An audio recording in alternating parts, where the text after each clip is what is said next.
Donc la Metra est le plus gros service interentreprise de Montpellier. On est spécialisé dans les branches professionnelles du tertiaire. On suit environ 10 000 entreprises pour à peu près 105 000, 110 000 salariés couverts sur la région.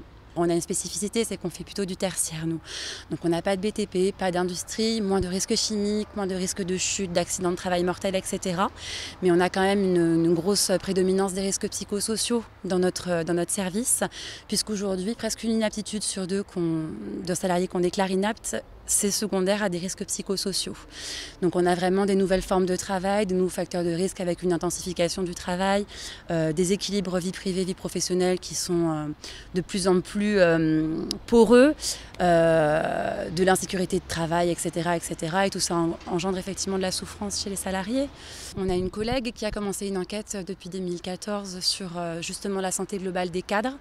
Et depuis 2014, on essaye de développer plusieurs actions à leur destination, sans dire 15 000 tonnes de chiffres. On a quand même, sur les questionnaires qui ont été réalisés à l'époque, donc plus de 600, 25% de cadres en situation de job strain. Donc selon le modèle de Karasek, ça veut dire une forte demande psychologique, une faible attitude décisionnelle et un faible soutien social.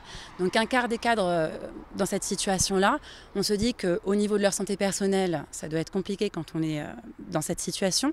Et au niveau de l'encadrement d'une équipe aussi, le cadre, c'est une rotule dans une équipe, dans une organisation, en tant que salarié et en tant que manager. Donc à la Metra, on a décidé, en parlant avec nos adhérents, de développer une action à viser des cadres et des encadrants, qu'ils soient cadres ou pas d'ailleurs, de toutes nos branches professionnelles avec des ateliers de prévention sur plusieurs thématiques. Le premier sur les risques psychosociaux. Qu'est-ce que c'est pas?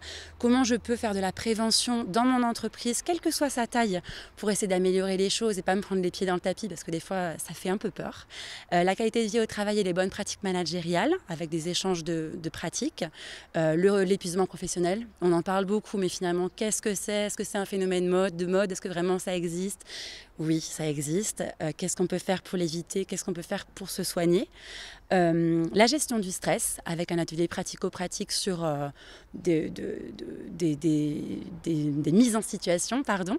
Et puis de nouveaux ateliers en 2018 sur la communication assertive et le sexisme et le harcèlement sexuel en entreprise.